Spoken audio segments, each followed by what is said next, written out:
Parang wala ako sa sarili ko buong araw. 2 araw na ang nakakaraan simula nung ma-discharge ako sa ospital. Sobrang lalim ng iniisip ko. Parang sasabog na nga ang ulo ko sa sobrang daming tanong na umiikot sa utak ko. Nang sabihin ng doktor ang balitang iyon, ay hindi ko na alam ang dapat kong maramdaman. Magiging masaya ba ako o malulungkot ako? Paano ko mapapalaki ang batang ito kung ganito ako kabata? 19 pa lang ako. Pero alam ko, kasalanan ko to. Masyado akong nalulunod sa akalang magiging kami ni Wright forever. Maybe forever just a hallucination. Ano ba ang nagawa kong mali para mangyari ito sa buhay ko? Maski si Lola ay naging malamig ang pakikitungo sa akin. Although magkasama kami sa iisang bubong, ay palagi na lang malayo ang tingin nito na parang may iniisip.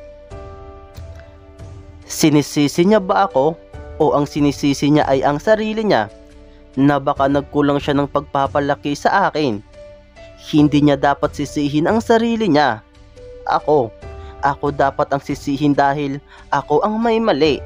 Ako ang nagpadaig sa pagmamahal ko kay Wright at naniwala na totoo ang pagmamahal nito sa akin. Ang sakit. Ito ang unang lalaking minahal ko. Bakit hindi niya naisip iyon? Hindi ba mahalaga rito kung gaano kaimportante sa akin ang bagay na binigay ko?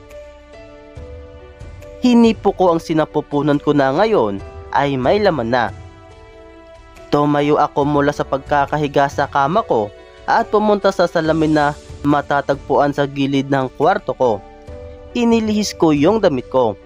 Tumagilid ako para makita ang tiyan ko na halos hindi mahalatang may laman na iyon. Hinipo ko iyon at hinaplos. Bigla na lang umagos ang luha sa mga mata ko.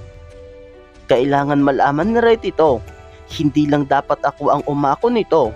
Hindi ko kakayanin. Kailangan ko ng kasama at si Wright lang iyon dahil ito ang ama ng batang nasa sinapupunan ko. Iyon lang ang pumasok sa isip ko. Nagsimula akong magbihis para pumunta sa kundo ni Wright.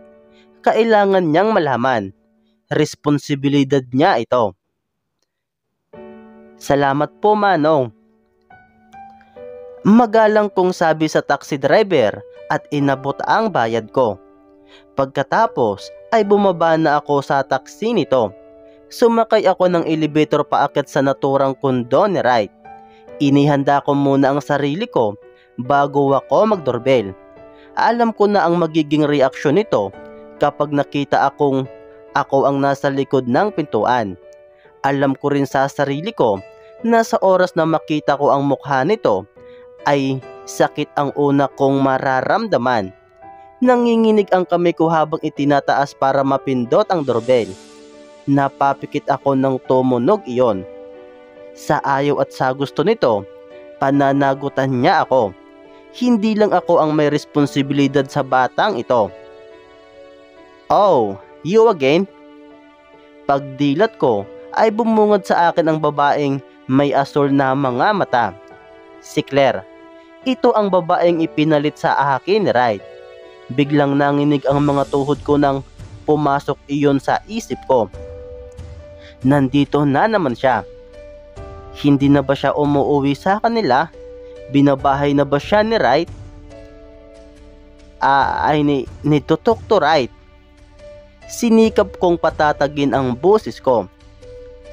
Come in. Ibinuka nito ng malapad ang pintuan para makapasok ako. Nagulat ako sa kung paano niya ako tratuhin. Hindi ka man lang ba magagalit na nandito na naman ako? Hindi mo ako susungitan? Hindi mo ako sasabunutan o kaya tatawagin ng kung ano-ano? Nagtataka akong sabi. Tumawa ito ng pagak. Why should I? Hindi ako bababa sa pwesto mo para lang gawin niyon. At isa pa, sa tingin mo ba mababawi mo pa siya sa akin? Halos hindi ako makagalaw sa pwesto ko dahil sa sinabi nito. Tama siya. Mababawi ko pa ba si Wright? Of course, siya ang ama ng batang dinadala ko. Kahit na may masaktan akong iba, wala na akong pakialam. Basta kailangan ko si Wright. Kailangan namin siya ng anak niya. Wala na akong pakialam kung masaktan ang babaeng ito. Akin si Wright. Kailangan ko siya. Kahit alam kong ginagago niya ako, wala na siyang kawala. Umupo ka na lang. Tatawagin ko lang si Wright. Nagluluto kasi siya. Sabi nito bago pumunta sa kinaroroonan ng kusina nito. Ngayon ko lang nalaman na nagluluto si Wright. Kahit kailan ay hindi ko pa naranasang ipagluto nito. Ganoon ba ka-espesyal si Claire para gawin niya ayon? Paano kung tama ito? Hindi ko na nga ba mababawi si Wright? No, pero kailangan ko siya. Ang pagkakakilala ko ay okay si Wright at responsabling tao ito. Tanga, hindi ba't ginagago ka lang niya? Paano kung lahat ng pinapakita nito ay isang kasinungalingan? Sabi ng isip ko, paano nga ba kung hindi ako panagutan ni Wright? Paano na ako? Paano ko to haharapin mag-isa? What do you want this time? Isang malamig na busis ang nagpagising sa malalim kong pag-iisip. Lumingon ako at nakita si Wright na nakatayo sa may pintuan ng kusina nito. Tumayo ako. Wright, ano na naman ba ang kailangan nating pag-usapan? Hindi ko ito matingnan sa mga mata dahil nasasaktan ako sa blangkong ekspresyon na binibigay niya sa akin. Wala lang ba talaga sa kanya ang lahat? Pwede ba tayong mag-usap? In private? Please, this is something important. Pagmamakaawa ko. Ilang bisis na ba ako nagmakaawa sa kanya? Ilang bisis na akong napahiya sa sarili ko. Sana naman, pagbigyan niya na ako kahit na sandaling minute lang. Tumingin ito kay Claire na ngayon ay nakakapit na sa mga braso niya. Tumango si Claire. Huminga ng malalim si Wright. Library. Nauna na itong maglakad at ako naman ay sumunod lang rito. Tinitigan ko ang nakatalikod na katawan nito. Ang lahat ng dating pag-aari ko ay pag-aari na ngayon ng iba. Sa mababaw na dahilan, naghiwalay kami. Ang sarap pagmura. Ang sarap niyang sapakin at saktan ng pisikal. Ang sarap niyang gantihan dahil sa panggagagong ginawa niya sa akin. Magkaharap kaming umupo sa upuan na nasa kwarto. Sa aura nito ngayon ay ramdam na ramdam ko na wala na itong kainti-interes sa mga sasabihin ko. Pues, kailangan niya itong pakialamanan dahil kanya ito. Spill it out. Ayokong magtagal tayo dito. Baka kung ano ang isipin ni Claire. Malamig nitong sabi. Parang sinuntok ako dahil sa sinabi nito. Ganoon mo siya kamahal? Ano bang pakialam mo? Inirapan niya ako. Ano ba kasi iyon? Magsalita ka na. Sigaw nito. Buntis ako, Wright. Diretsa akong sabi. Natakot ako sa klase ng pagsigaw nito. Dare I said it. What? Gulat nitong sabi. Napayuko ako. Kanino? Parang sinampal naman niya ako ngayon. Mukha ba akong kaladkaaring babae? Sa'yo gago. Hindi ko na mapigilan pa ang galit ko. How dare him? Kahit kailan, hindi siya nagkaroon ng kaagaw ng lalaki sa akin. Tapos nagpakatanga ako dahil sinuko ko sa kanya ang pori ko. Then, ito ang sasabihin niya sa akin. Tangina niya. Sa akin? Are you kidding me? I'm 4 weeks pregnant. You asshole. Madiin kong sabi. Sinikap kong wag sumigaw para na rin sa kapakanan ng anak ko. Hinalungkat ko ang bag ko at hinanap ang pregnancy test na ginamit ko kanina. Nang mahanap iyon, ay tumayo ako at naglakad papunta sa pwesto ni Wright. Isinampal ko ang piti sa mukha niya. Nakita ko kung gaano ito nagulat. Iyan ang pruwebang buntis ako. At sa iyo ito. Hindi ako kaladkarin, right? Ikaw lang ang nagkahama sa akin. Nagsisimula ng lumandas ang luha sa pisngi ko. Lahat ng panahong nagkasama tayo, hindi ba wala ka namang nabalitaang may naling sa aking ibang lalaki? Wala nga akong kaibigan sa school dahil lahat sila nilalayuan ako dahil sa galit sila sa akin. Tapos ganito, pinagdududahan mo ako? Tumayo ito. Hawak ang piti na hindi ko sinasadyang isampal sa kanya. Nabigla lang ako sa galit ko. So, ano ang hinihingi mo ngayon? Pera? Panggastos? Napaawang ang labi ko. Hindi ako gold digger. Right. Hindi pira ang kailangan ko.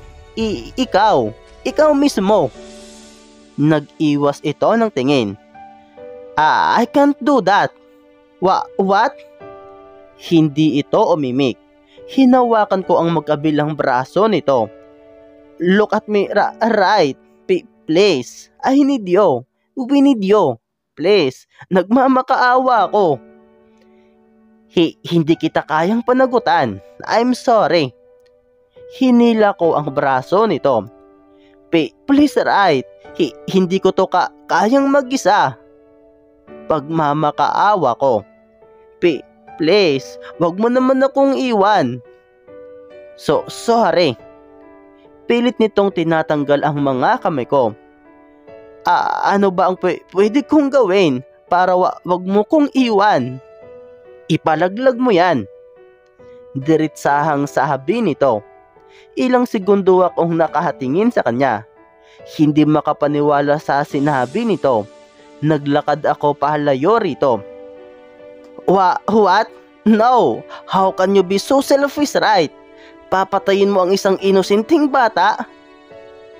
Kung hindi mo iyan ipapalaglag, hindi ko rin iyan papanagutan. Determinadong sabi nito. Madiin kong pinagdikit ang mga labi ko. Nanginginig ang mga ito. Hindi ko alam kung ano ang sasabihin ko rito. Alam kong sa oras na buksan ko ang bibig ko, ay mga hindi magagandang salita ang lalabas sa bibig ko. You're best.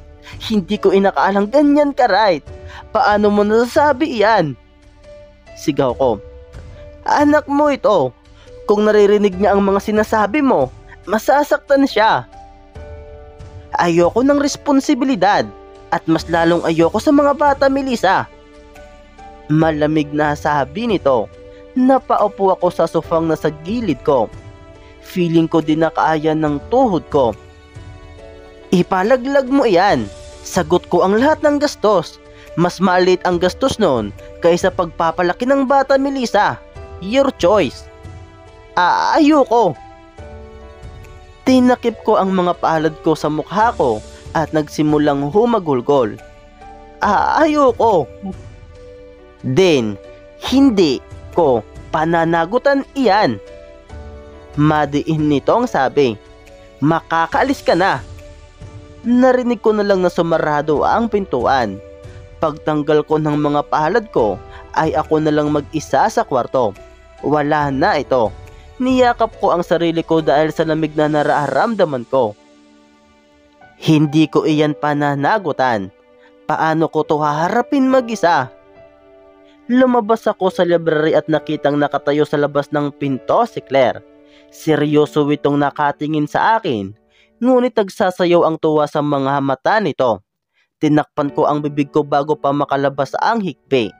Naglakad ako ng mabilis para makalabas agad sa kondo nito. Hindi ko na kayang makita pa ang taong gustong pumatay sa anak ko. Tinapon na niya ako. Tinapon na niya kami.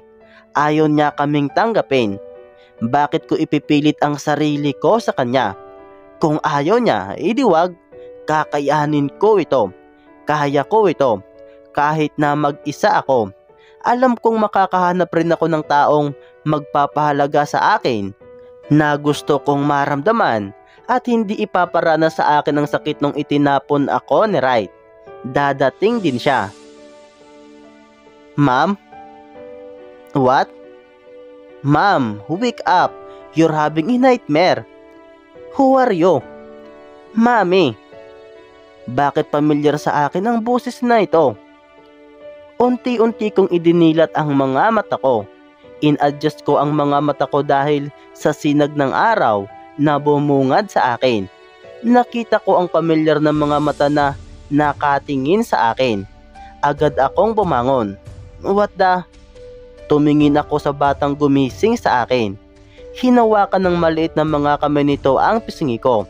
Napangiti ako nang ma-realize na ito na pala ang anghel na dumating sa buhay ko.